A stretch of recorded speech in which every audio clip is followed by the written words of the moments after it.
Ja, danke, dass Sie sich so schnell umplatziert haben. We're going to talk in English now, in fact.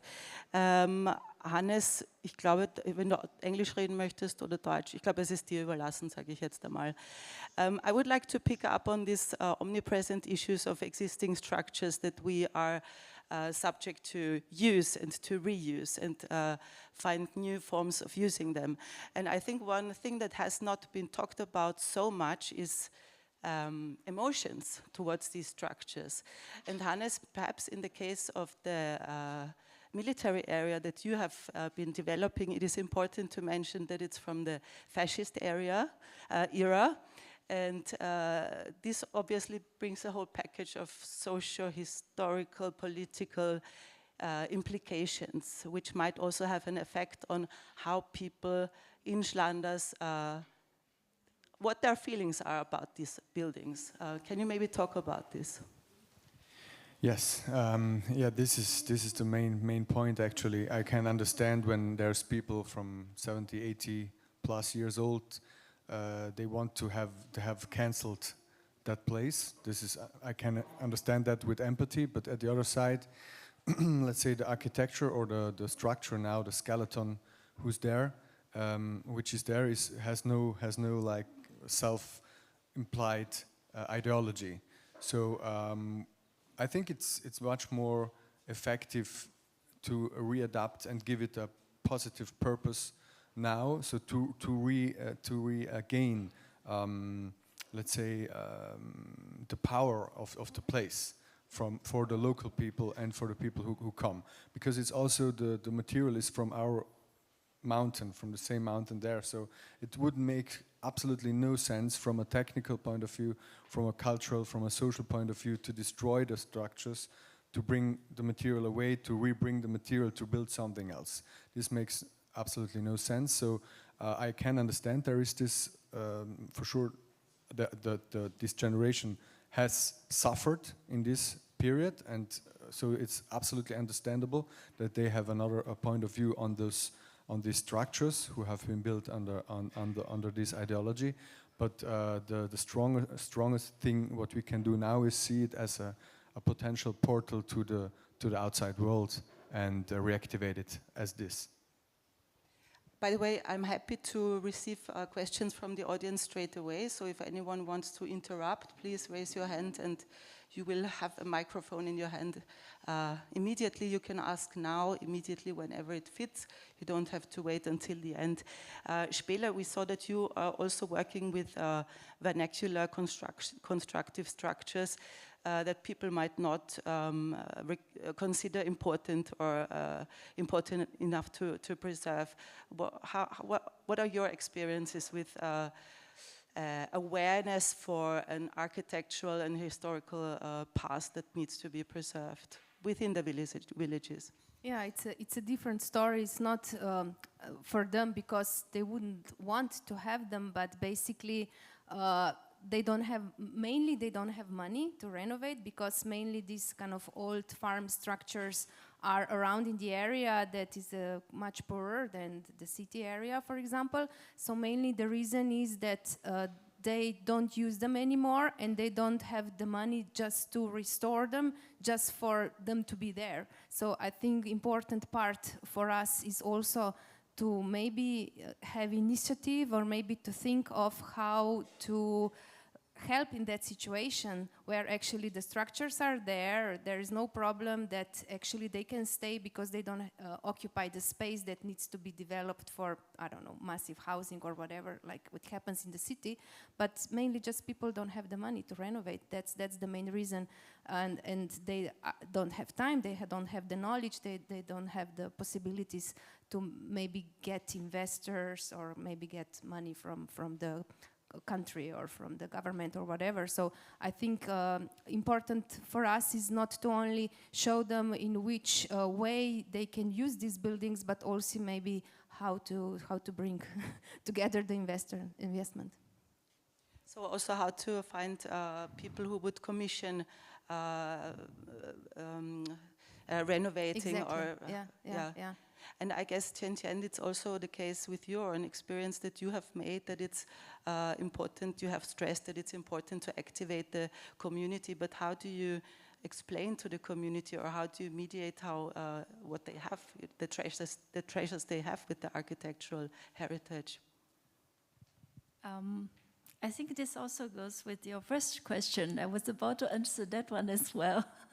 I really love how you mentioned the emotions, because I think all these buildings carries the collective memory, especially in our Chinese villages. Basically, the village is one family, it's one large family clan. So it's about how people living here through generations, and the legacy, the tradition passing through generations. So there's definitely this cultural value with the collective memory stored within all these existing structures or buildings, even though they're in poor conditions or unsafe situations. But then the idea, and I also want to mention that the village communities are always proud of their history, the legacy of the village. So once we are able to revive these abandoned structures, with design, with modern architectural design. Not only, well, I think it's always an integration of traditional technology, techniques, and also with the modern architectural concept. For example, the house can also become a community space, an open space, a public forum. So there's an integration of the different concepts makes the traditional typology adapting to our modern needs with new functionality. And the transformation, after seeing the transformation, the villagers were really proud of this new transformation, but really based on their tradition, based on their own tradition from the village. So this is really, I think in a way, it's also like Anna was saying in the morning, sustainability is about the mindset. In the most important thing is working in the rural region. It's not about how many buildings or the number of projects. It's really through the building that people see the potential, and they will have the hope again, and then that they will be motivated. The motivation is really the important part of the whole social transformation in the rural region. Thank you.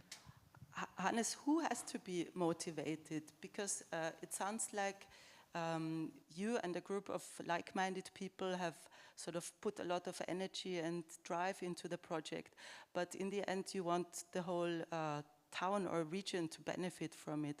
How do you motivate people, especially with this difficult situation of the historical fascist heritage and the difficult kind of urban situation with the town being divided in two parts, with the military area, formerly no-go area, in the center of it? Well, good question, very very difficult one. I think at the end you just can give out invitations, send out invitations to come in and to see what is there, to sense and feel the quality of the place, the free space character which is there, and then step by step with those experiences the people learn for sure. There will always be prejudices, and there will always be people who don't understand what's happening there, because they're maybe not educating themselves, they're not seeing over the mountains, they're not going elsewhere to learn and to have positive experiences or exchanges. So at the end, it makes no sense to missionize people or to try to tell them what is best for them. We can just put out invitations to co-create, to learn together, to be a part of that, to get an ownership of the project in any kind of different ways it is possible, and that works. And so for sure, then by doing and by being there, and as I said, by resisting also. And then we see that our success is much more not just on the town itself, but for sure also there, because there is the people, a small amount of 30-40% of people absolutely 100% behind the project. There's a lot more conservative people there, but this is also the why the project exists. So it is a balancing act. It is balancing the status quo in the at the place. So at the end, it's just a matter of fairness and how to say justice, and so this is how everywhere else. Basis in this moment just adds an added value of something which would not exist to a place, and is giving out invitations to join a process or a mindset, or to learn or unlearn myth, so to say, mythen, unlearn mythen from the 70s, 80s or 90s.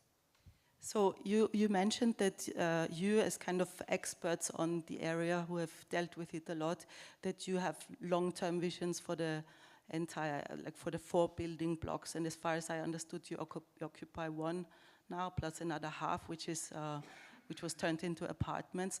What would your vision be for the whole area? Like, if you could decide a master plan, how would you use the other buildings? At the moment, I think there is no need for a master plan, because there is also not the need for all the apartments, because the demographic situation in Cilandro is not that one that we need 150 apartments in 10 or 15 years. And moreover, it's not, it's not like this affordable housing, which is sold as affordable housing, but we don't have the laws, as we already heard, not just Austria, also Italy and South Tyrol does not have the baselines for making that happen in a sensible way. So we need really to be a real world laboratory and make prototypes and show how it could be done.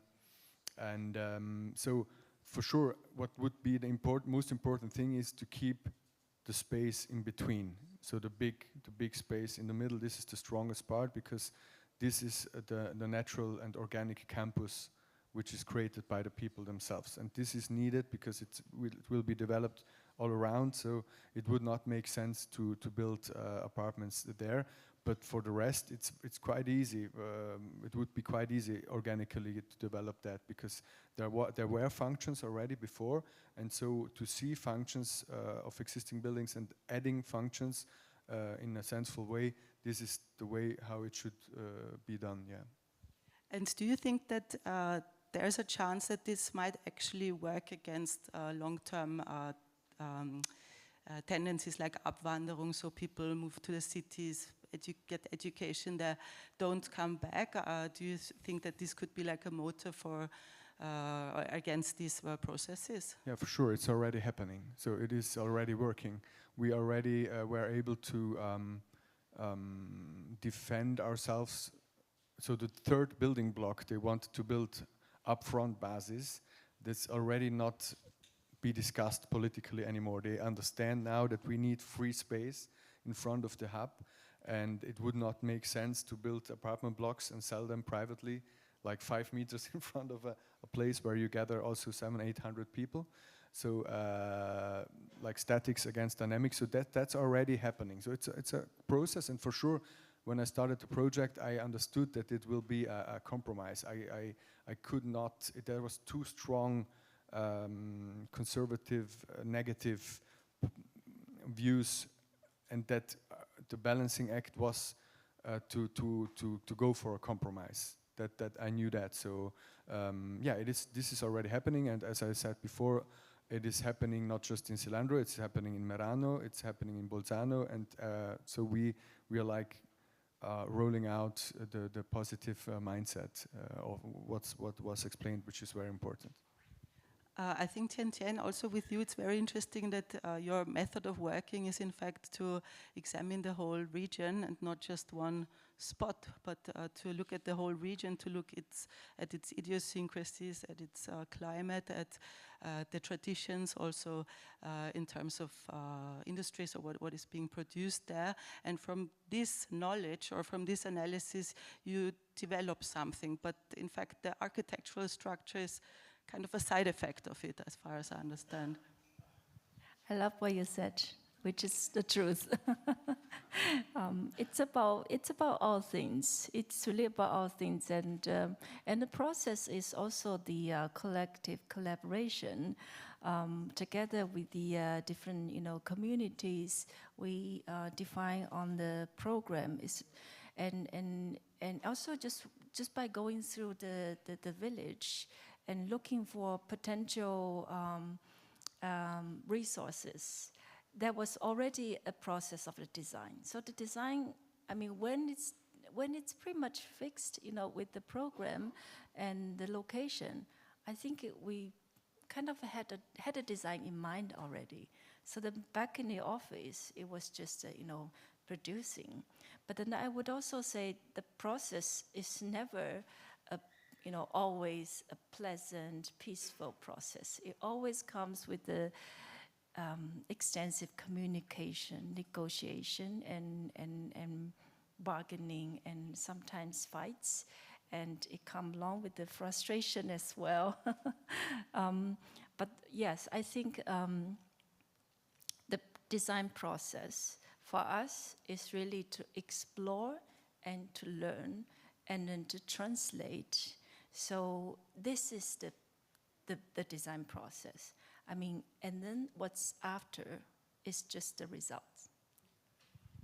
Is it in this context or in the context of the whole symposium here, is it obsolete to talk about aesthetics or about beauty? Can we demand architecture to be beautiful?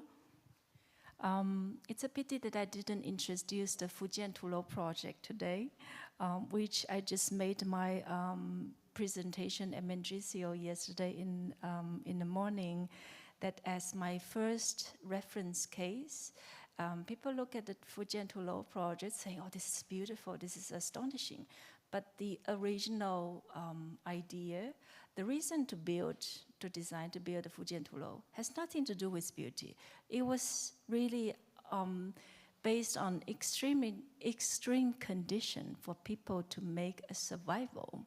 So this Tulo as a collective living typology, vernacular typology, was built for people to live together in order to fight together against common enemies.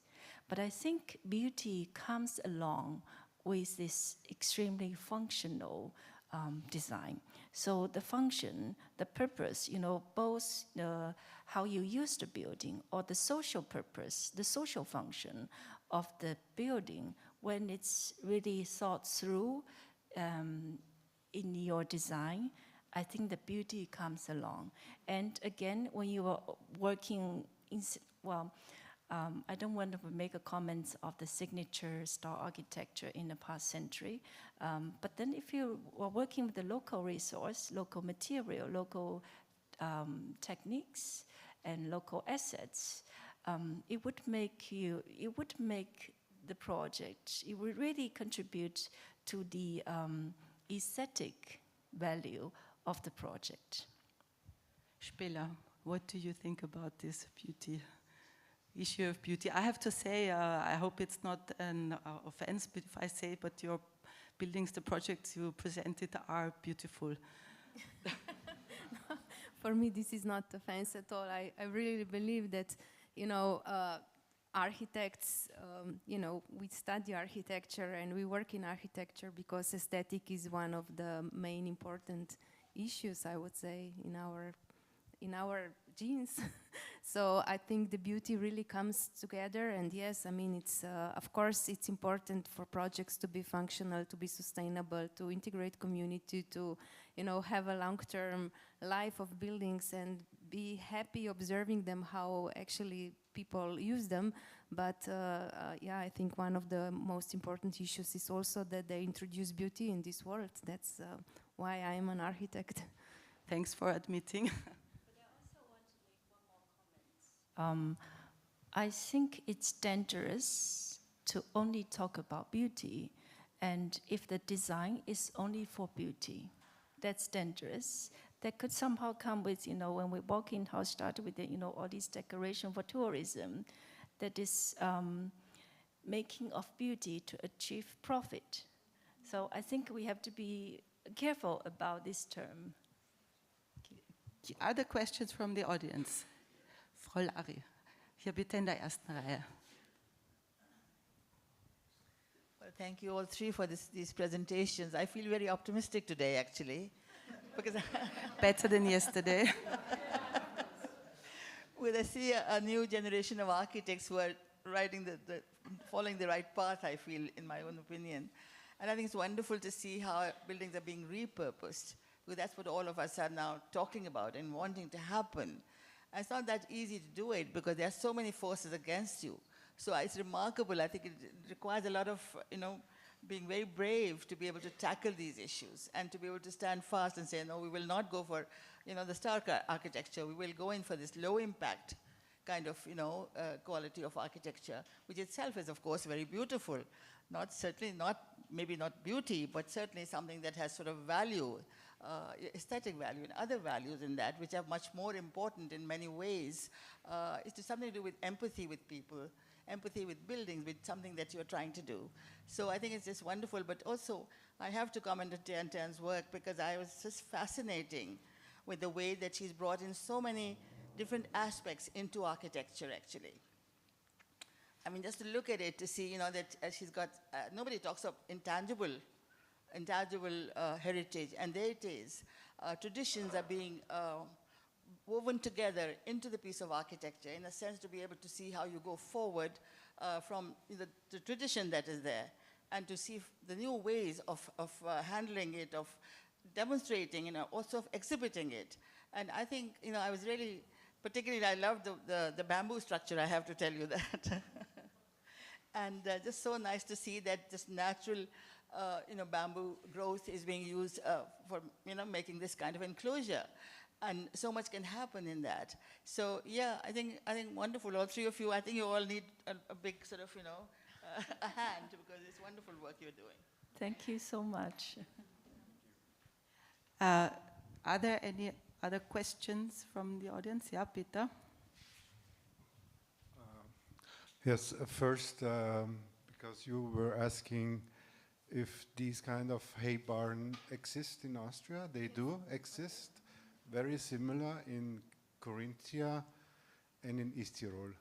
Thank you. And they are beautiful. And second, very near to here, there is the installation of Ai Weiwei in Bad Ischl. And he brought 5 beautiful works. And one of the works he brought is a dismantled Chinese house. So he does that. He collects these houses, which are wooden constructions, and he transforms the artwork into something new. And it's more about the preserving of the history which gets lost. So I find the coincidence quite remarkable that this installation is very near here, and it's just a beautiful wood construction as well. It's just a remark. But in a way, it's also what Hannes showed us with the Lüftungsdeckel, the construction you did, or this paravent. It's also, I mean, it does not have maybe the cultural historical value of the elements of very old Chinese houses that Ai Weiwei uses, but still it's, part of the heritage. These industrially produced elements that are usually thrown away. Yeah, at least of my history, because I was a machinist before and I love metal. So yeah, and we were able to be at the Architectural Biennale of Oslo with this one. Okay, so it has traveled the world finally. Gibt es noch Fragen? Ja, dritte Reihe.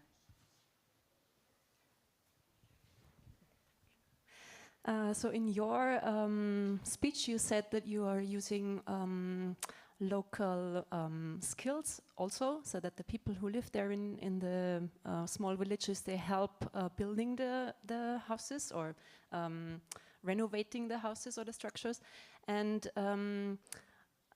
maybe I heard some question or a question of you if this is also here in this area, if the local craftsmanship is also here. And I would like to pose that question as well, because when we think in a larger scale for really using existing structures and existing buildings, like in a big scale, because the use of the soil is too much, Bodenversiegelung, etc. Do we have enough skills for that? Do we need these traditional craftsman skills? Is there enough of them? And would it be better to further emphasize this in the schools or something to use the structure that is there? If you have a reply, then it's a question to you. I didn't quite understand it. Are you asking me? I think the question is how these traditional skills of working with wood and local materials, how they are being taught and brought onto the next generation. If that's practice. Maybe something where we could by practice. work on. That's the best way, by real projects. Instead of going to school, the best way is really working on the real projects.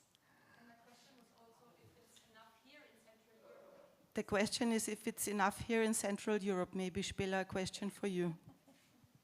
I think it's the matter of motivation, like we were talking before. I think it's the matter of motivation.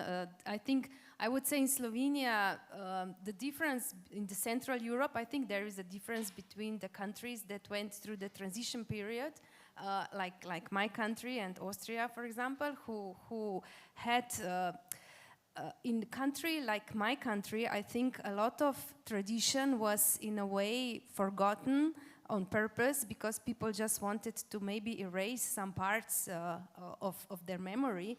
I think that's important maybe for the generation of my parents or people who are a little bit older than me, but I think now, these days, when we went through this 20-year period and that we realized certain things, a lot of young people are going back to their roots and look for handcraftsmen and so on. It's much more appreciated than it used to be, and I'm very optimistic that the things will improve in the future. But again, it's the matter of motivation, because this work, of course, doesn't bring profit as much as something else. You must find certain other things, or maybe you must find a way how actually to make it profitable so that you can live life out of that. And I think that's maybe also part of what we are talking today. If we are working on buildings with community or on communal buildings and so on, basically to think of what people can actually do inside, how they can motivate themselves to stay in the small village and in a way be able to live live from their own work. But like I say, I'm very optimistic that the new generation has appreciation of that. I can agree on this. I think there is a lot of know-how, and I can talk for the main Alpine region, also to Slovenia, so there is a lot of know-how. We have a good schooling system in a way that there is still a dual educational system, and this can be developed better, for sure. And it's also the time now. I see that there's a lot of young people, as it has been told, that they maybe are not happy just with the theoretical educational format, and they want really to do things also with their hands and see their results, and being part of the process, making the mistakes and learning by doing. So this is it's now it's happening. I feel, and I'm quite positive also. I have to mention, we're just here in a wonderful example. If you happen to have time in the coffee break to go to the building next door, there's the wood workshop. That's the first class students from this school, and there's the stone carving workshop, that's the second class. And it's amazing the work they produced. And by this I mean not only in terms of handicraft, so the physical work, but it also has very high artistic value. And these young people who are educated here, to me it seems they are being enabled to work in carpentry, etc. So it's really worth just having a look around what's the sculptures that are sort of on permanent show around in the area. There's another question, yes? Well, actually, it was only to emphasize this. So I wanted also to say we are here in a place, and Fritz Idam would be much more eligible to talk about this. But there is also the Handwerkhaus, which is in Bad Goisern, which is an association, which is not publicly funded, but it's an association by the traditional handicraft people that come together and that do traditional carpentry and everything. So we have, I think, in the Salzkammergut quite a good also tradition, and also on the different school levels, and then later as well in the work itself. And I think there's the opportunity to have a tour around the school today at 6, I believe. You can go and visit the boat workshop and the instrument workshops, and here are also some example of really finely produced pieces. Are there any more questions? Well, I would like to throw in the issue of the changing role of the architect. It has already been mentioned, but the architect is not anymore the person who produces or who designs something and builds something. But Tiantian, how would you describe your role in the process? Are you a mediator? Are you someone who throws in ideas? Or what's your kind of self-understanding as an architect? I think we're no longer just satisfied with the architect, so-called architect of sitting, waiting in the office, waiting for the commission to come. We have more capacity, we have more capability of stepping out of the office, really going to the real field, to the real battlefield, encountering with the social critical issues, social architectural urgency, and to bring our architectural design as the means, the strategy, targeting these social symptoms. So I think we can carry on with more potential and more responsibilities in the future.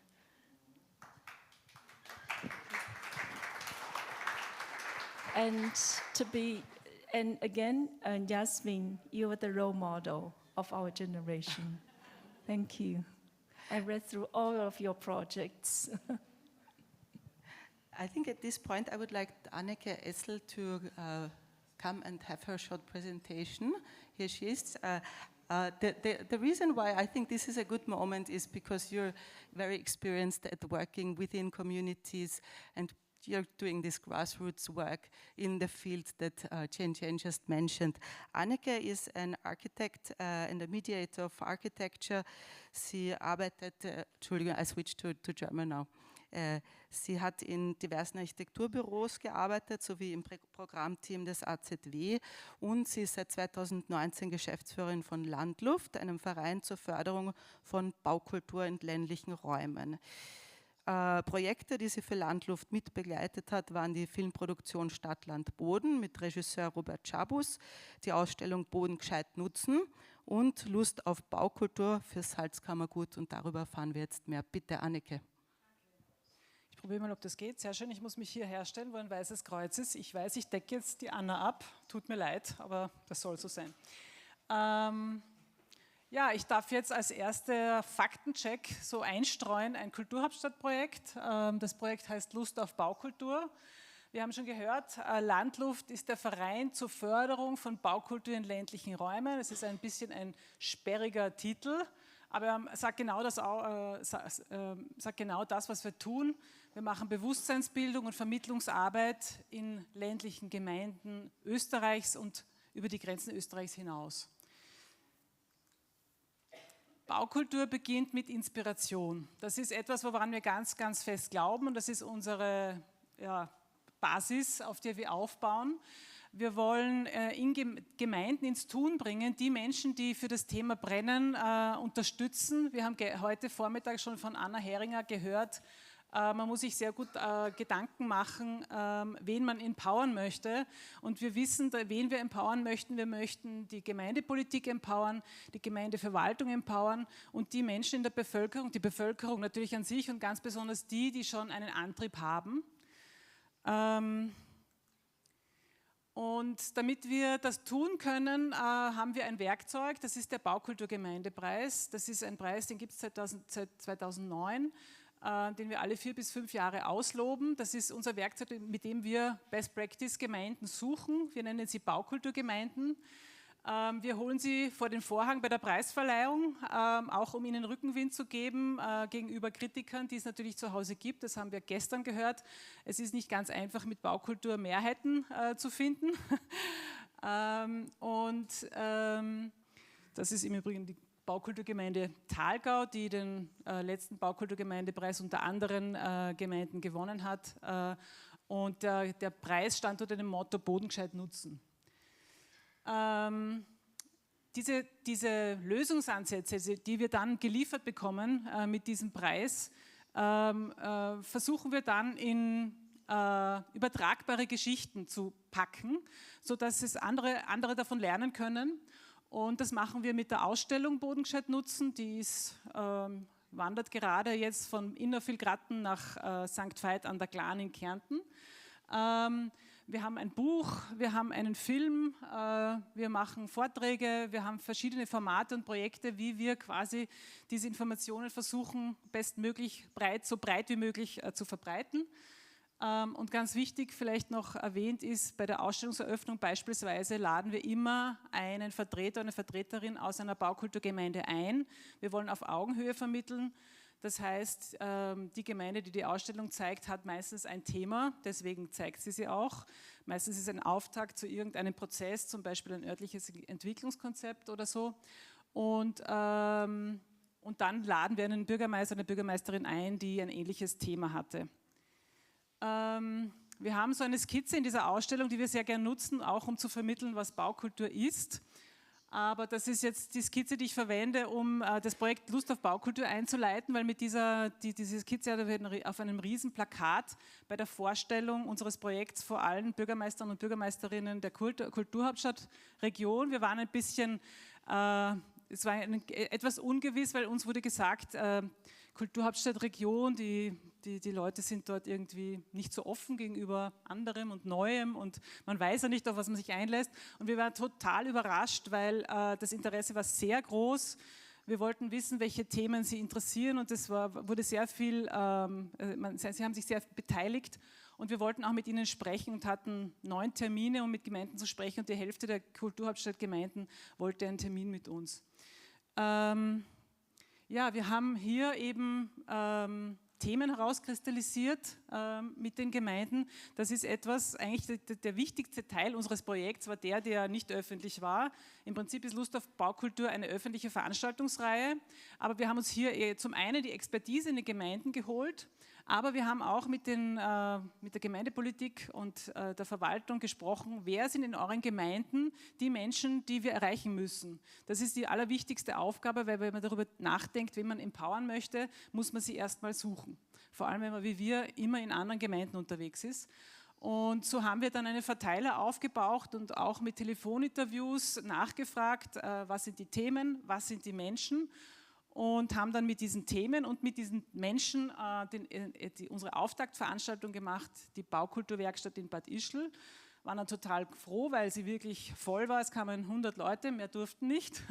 Und haben Kurzvorträge und ein Stammtischkarussell, so haben wir das genannt, zu den Themen neue Wohnformen, Ortskern stärken, Prozesse in Gang setzen. Das war ganz spannend, das wurde sehr oft genannt. Wie macht man das? Und was war das letzte? Qualität im Bauen.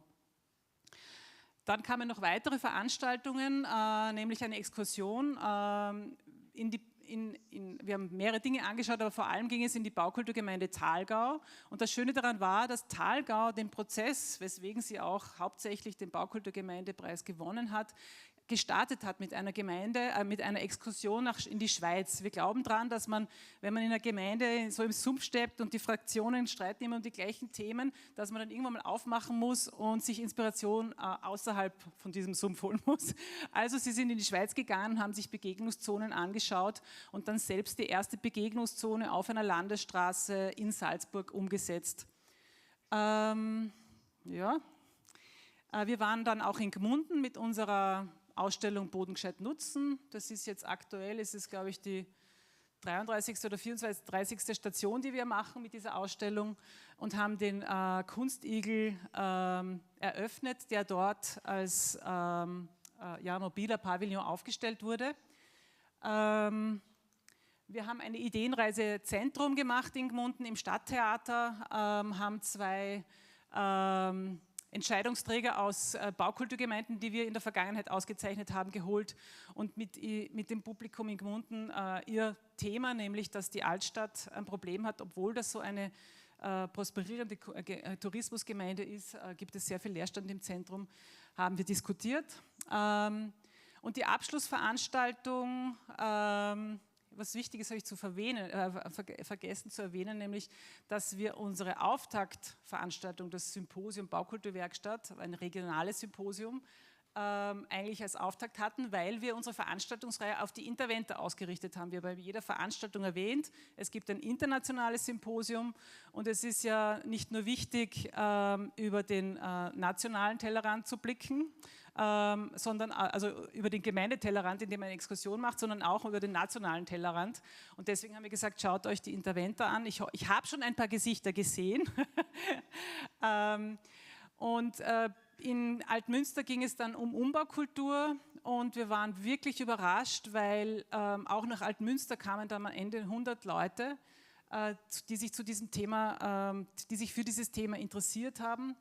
Und man sieht hier ein Baukultur-Ist-Karte. Wir verwenden das, um einerseits einfach das Publikum zu aktivieren, aber andererseits auch, in diesem Publikum sitzen ja diejenigen, die demnächst dann die Projekte anzetteln sollen. Ja, das sind ja die Projektanstoßer der Zukunft. Und wenn man das einsammelt, was die für Treiber haben, ist das sehr rührig. Und hier sieht man, Baukultur ist ein Dominoeffekt. Und das ist etwas, was wir auch immer sagen. Wir sprechen vom Schneeballeffekt. Wenn ein Projekt initiiert wird, sei es noch so klein, dann entsteht eine Dynamik. Und hier, wir haben so einen Backen vom Kulturhauptstadt von diesen Karten gesammelt. Da sind einige und in der Mitte so ein heimlicher Hinweis, womit sich Landluft beim nächsten Baukulturgemeindepreis beschäftigen wird.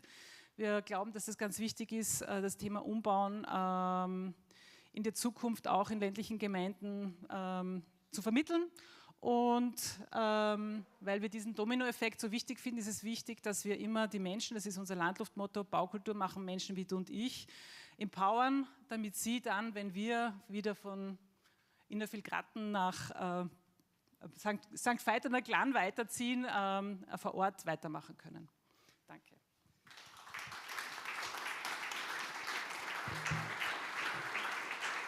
Dankeschön.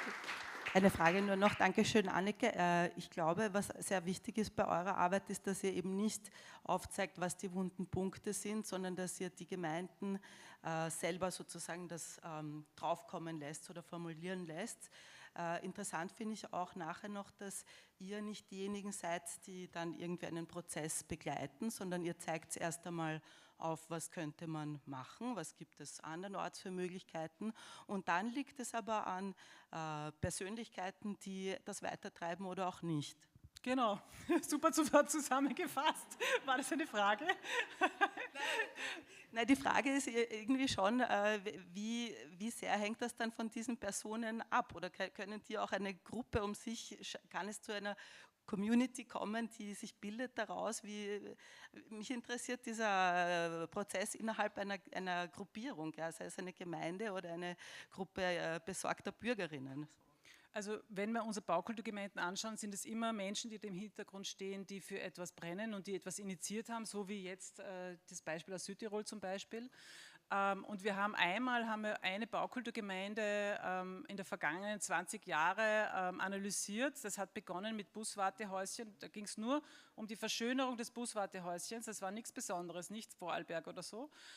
Und dann aus diesen Menschen, die da zusammen sich gekümmert haben um diese Buswartehäuschen, dass die schöner werden, sind dann so Gemeinschaften entstanden und dann sind aus diesen Menschen immer mehr Projekte entstanden und immer mehr Zusammenschlüsse von Menschen und dann am Schluss waren so viele Projekte da, dass sie den Baukulturgemeindepreis gewonnen haben und das ist irgendwie so ein bisschen, wir wollen irgendwie Mut machen, man merkt es ja, wir versuchen immer gute Stimmung zu machen, weil wir wissen, Bürgermeister und Bürgermeisterinnen haben ein ziemlich hartes Alltagsgeschäft und es ist sehr schwer ins Tun zu kommen, wenn man immer mit zu betonierten Fußballfeldern argumentiert und gestern gab es ja schon Selbstmordgedanken nach den 2 Vorträgen. Ich verstehe es, ja, und das ist also auch alles richtig, aber wir glauben daran, dass man irgendwie hier mit Inspiration weiterkommt.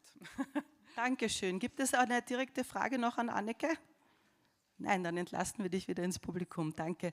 And I would like to ask the 3 of you to come back on the stage. We've got some 15 minutes left.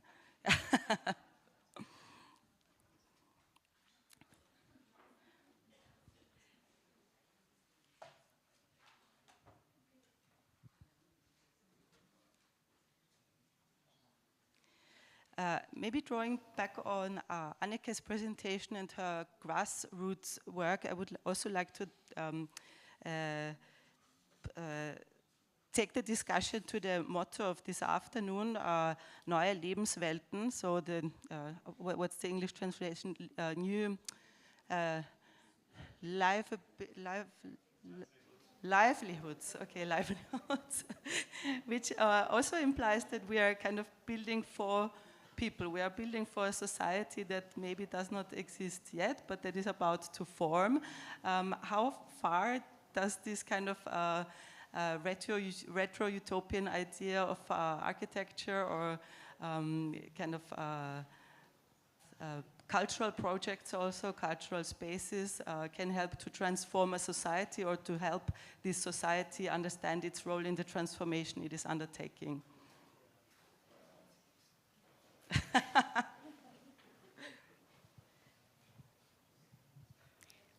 I can start on this.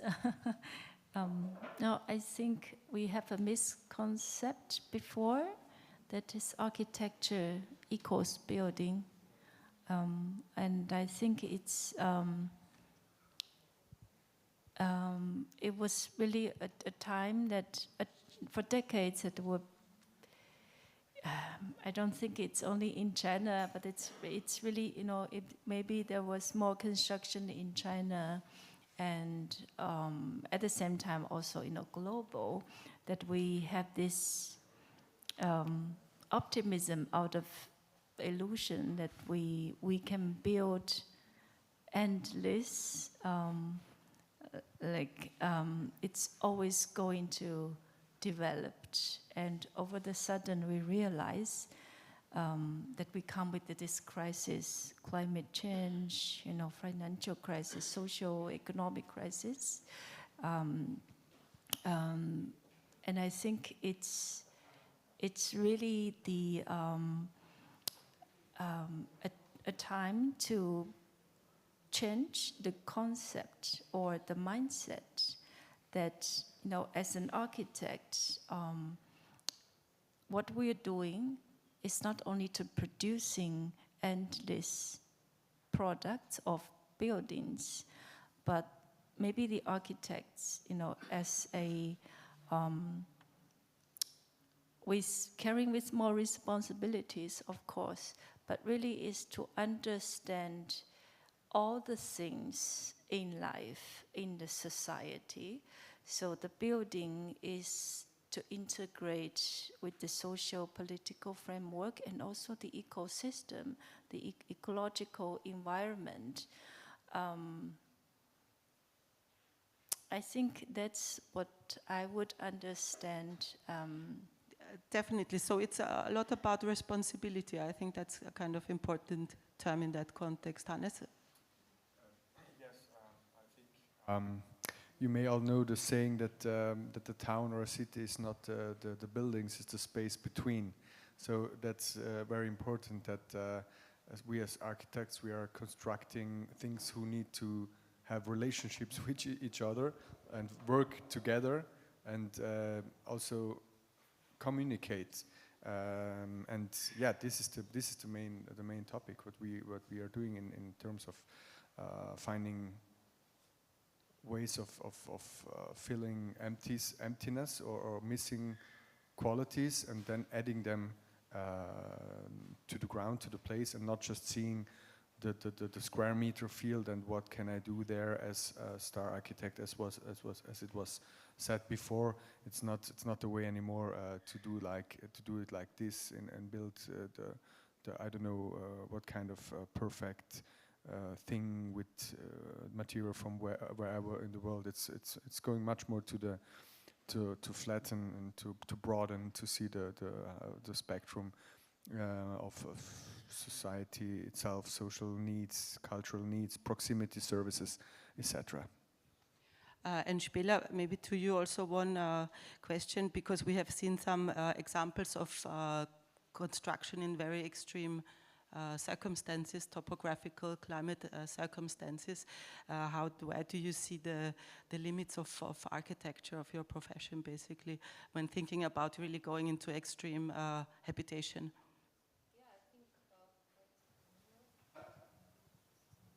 Hello? Yeah? Okay.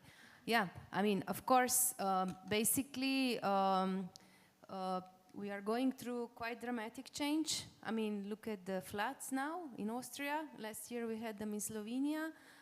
In Slovenia, basically, it was a big shock last year with the floods. In a way, in a 6-7 months period after that, the government simply decided to erase some buildings. I think there are like about 85 buildings where inhabitants actually got construction permit, all the permits, and live there for 25, 30 years, and now they have to get away and they are not allowed to reconstruct them anymore. So in a way, I think, and now looking at the floods in Europe, I think it's a big challenge for us architects actually to think of how now, when we also in Europe we are facing this dramatic climate change and the weather, the harsh weather conditions, how and where we are going to build in the future. So in a way, yeah, in our practice we try to deal with the questions how to resist. I mean, is it that you should resist these natural forces, or is it that you should not build in this area? It's a big question, and the polemics, and this is also one of our challenges, I think, in the future. Thank you very much. Are there any more questions? Nine? Last chance? Okay, so thank you very much. I hope to get a Sterndal from Wojtek in my Mitteilungsheft. Dankeschön, gleich geht's weiter.